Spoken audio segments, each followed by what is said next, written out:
Seen him, I'm like I want to say something else, but I'm like, damn. So you know how they say, new year, new me. Well, in football terms, this pertains to the Baltimore Ravens. Every season, we think it's a new league year and it's going to be a new team. But as it is sometimes in life, that new year brings about a lot of promises, a lot of talk, but you never actually do what you say that you're going to do.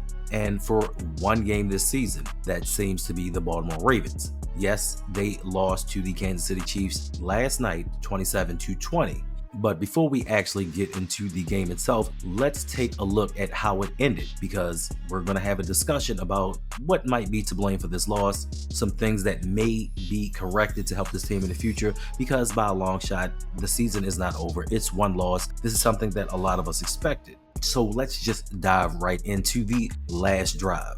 With about 42 seconds left and the Baltimore Ravens near midfield, Lamar Jackson hits Rashad Bateman on a deep pass, giving the Ravens a little bit of hope, a little bit of life. But with the Ravens having no timeouts, they lose a little bit of time off the clock. So with about 19 seconds left, we set things up. We have first down and 10, and Lamar Jackson drops back the pass, and he throws a pass high over Isaiah Likely's head. Now, of course, it could have been better placement on this. He should have actually thrown the ball towards the pylon where Isaiah could get it or no one could get it. But that was a miscalculation on Lamar's part. But let's not forget, all night long, Lamar has been chased down and hunted, and he didn't feel safe in the pocket. So when he dropped back, he was a little bit skittish, but of course, he could have made a better throw. This brings us to second down. And to me, this is the down that Lamar Jackson is getting the most flack for. So Lamar Jackson drops back to pass and misses a wide open Zay Flowers. But not so fast, my friend. This is not what actually happened. Now, yes, Zay was wide open and Lamar did not see him. And if you listen to Lamar, he was actually throwing to Rashad Bateman. Chris Jones was on Justice Hill. Justice Hill was blocking Chris Jones, so I was trying to help Justice out, and I tried to get out of the pocket, and I seen Bateman like flying across, so I'm thinking Bateman gonna stop, and as I'm throwing the ball, I see Zay flying across. I'm like, can't miss. That wasn't intended for Zay Flowers. Now, as I looked at the play in real time, I'm thinking, what? You're throwing to Bateman. But as I watched the replay, you could actually see Rashad Bateman in the end zone where Lamar thought he was going to cut inward. So he was throwing it to him. But of course, Rashad being Rashad, he just sat there. He just stood there bracketed by two defenders. And yes, Lamar did not see Zay Flowers wide open, but he thought that Bateman was going to do what wide receivers do. I'm open! I'm open! Try and get open. And I'm not trying to take any blame off of Lamar, but you all said that you wanted to see the chemistry between Rashad Bateman and Lamar Jackson grow. Over here! And this is why Rashad needs to take his ass down to Florida so they can kind of get their timing together, see what each other sees during routes.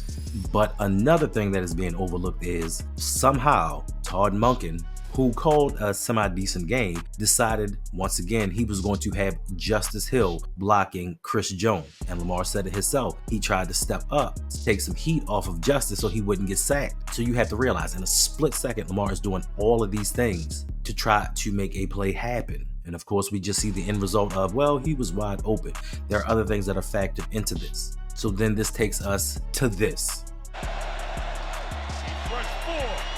Lamar trying to make magic happen. Throw it in zone. Right way, 2 feet down. Missed it by that much. And yes, maybe there could have been a better throw, but for the third consecutive time, Justice Hill is blocking Chris Jones. Make that make sense. You knew that Justice Hill had blocking issues all of last season, and you're going to put him on Kansas City's best defender. Now, credit to Justice. He did a wonderful job as far as what he's normally used to doing. He did everything he could, but why would you put him in this situation? Well, I'll tell you why. Because this offensive line is dog shit. Eric DeCosta said, oh, I planned for this and knew that this was going to happen with this offensive line. There is no way that you can tell me that the Ravens are all in on Lamar Jackson and they have his best interest at heart, putting this god-awful line together. There were times where players were lying on the ground, guys were just standing there with nobody to block because they didn't know what the hell they were doing, and this is what you're putting on the field for a Super Bowl potential team. Excited about Roger, excited about Voorhees, Andrew. excited for the future. We may have a couple of hiccups along the way, and I think a year from now we'll be in a great place. A year from now we'll be in a great place. What happened to this year?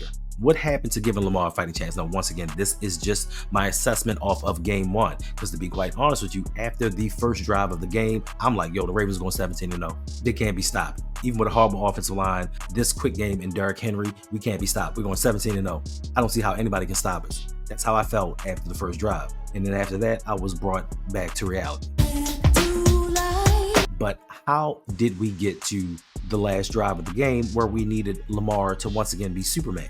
Well, I'll tell you. After that first drive where the Ravens went down the field and Derrick Henry scored his first touchdown as a Raven, the Ravens and their offensive line had a myriad of problems. Now, I know a lot of you are going to blame the referees and say, the referees screwed us out of the game. For one, it was bad calls on both sides. Now, the Ravens got the majority of the bad calls, but this is something that we should expect. Like, it's not brand new. This is not a new concept of where the home team, the defending world champions, get more calls than the other team. It's nothing new. So screaming that we got screwed, the refs got paid. We as a team should have known this, and we shot ourselves in the foot. And to me, this has been an issue since John Harbaugh has been the head coach. The lack of discipline, the constant penalties. Now, understandably, listen, you're going to call certain things, I get it, but it is unacceptable for Ronnie Stanley to be called on a penalty 3 times. After the first time, maybe the second, Ronnie, check your alignment.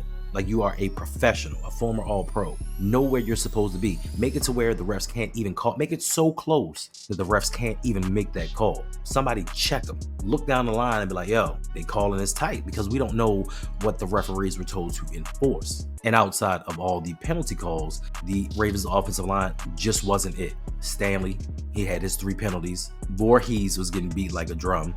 Lele just seemed like he wasn't interested in this game. And Pat McCarry, this is the reason why I told y'all before. He's a backup for a reason. He's been living off potential since he became a Raven. This is why we don't start him. He looked horrible, and they brought in second rounder Roger Rosengarten, and he didn't do any better. And this is the version of protectors that you brought in to block for your best asset.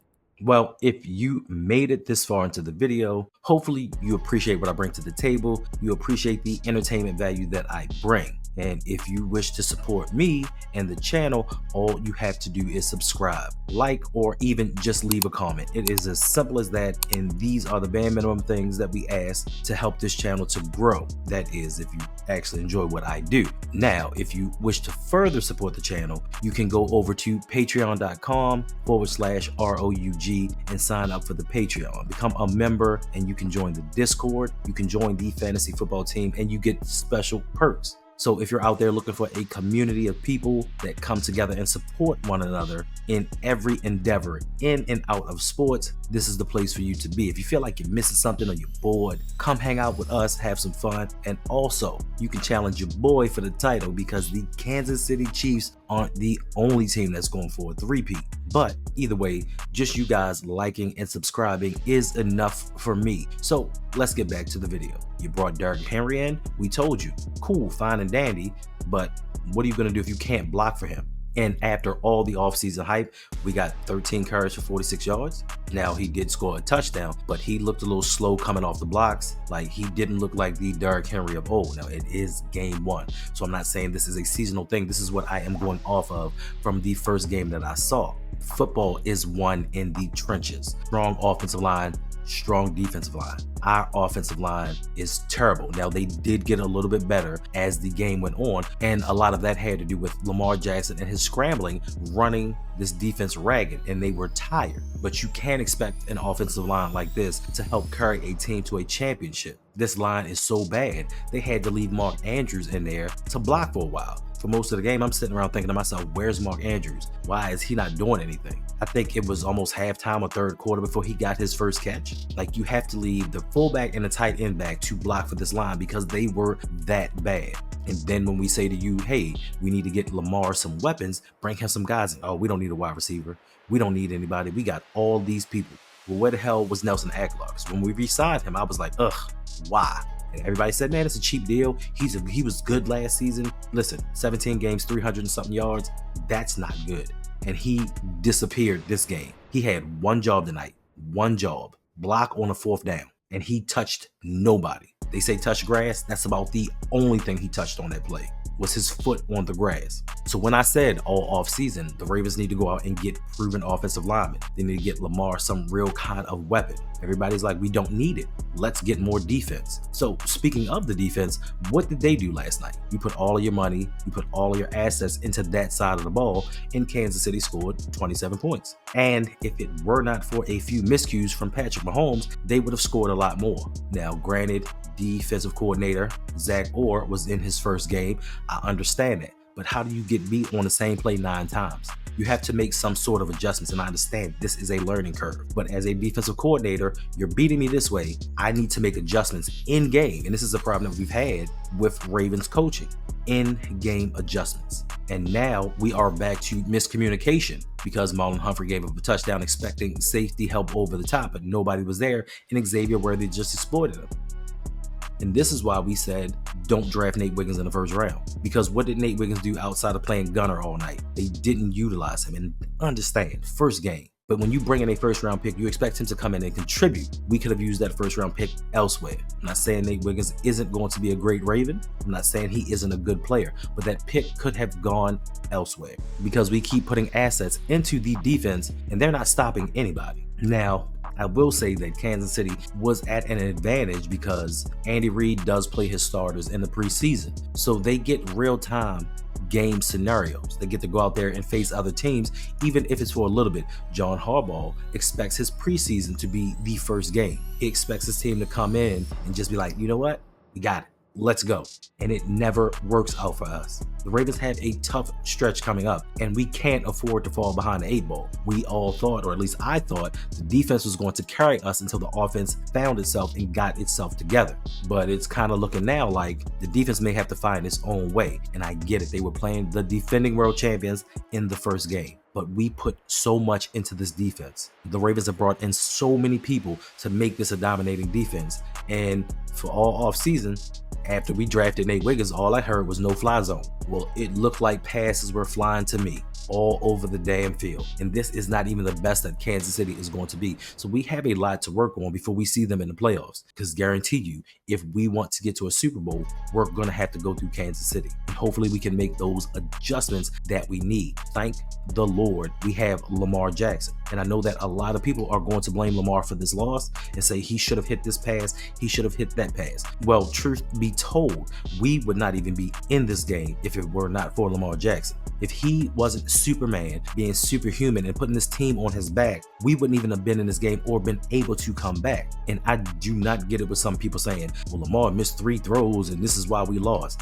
This man had 273 yards passing. And even with the addition of Derrick Henry, he ran for 122 yards. So still to this day, new year, new me. But we need Lamar to be our leading passer. We need him to be our leading rusher. He has to make plays out of nothing. This offensive line was not doing him any favors, and Todd Monken did not put him into favorable positions to be successful. But Lamar being Lamar at least helped the Ravens stay in this game. At least for Lamar, the Ravens were able to come back. Because outside of Lamar Jackson and Isaiah Likely, you tell me who on this team was balling? Who on this team played like a Raven? For as many stars as we have on defense, a lot of people disappeared.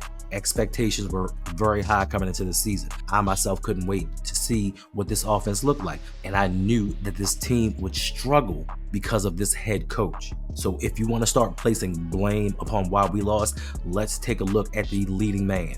The guy that did not have this team prepared to come into this game. The guy that chooses not to play his starters so that they're not rusty going into the first game of the season. The same guy who just held on to timeouts for no reason in the first half and then blew the timeouts that the Ravens could have used on that final drive to win the game. Because after that Rashad Bateman catch, we didn't have any timeouts. So time ran off the clock. Lamar didn't have time to get up to the line of scrimmage and see what the defense was doing or audible or even run it, because there was a time Lamar probably could have run it, and if we'd have had a timeout in our bag and he didn't make it, we got another play.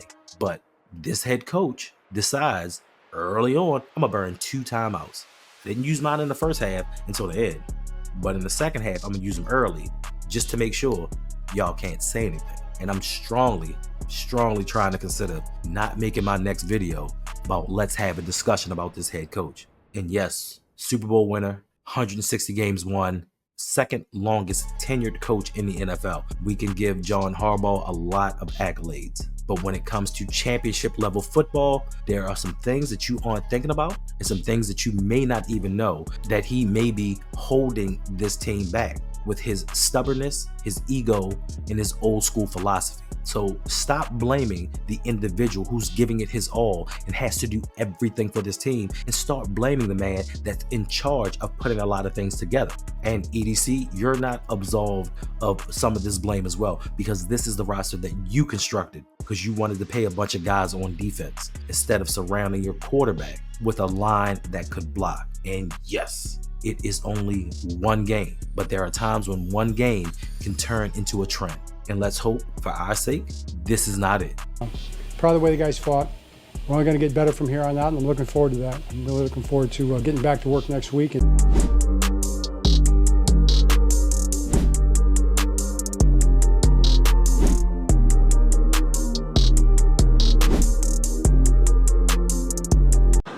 Nah, man, I'm cool.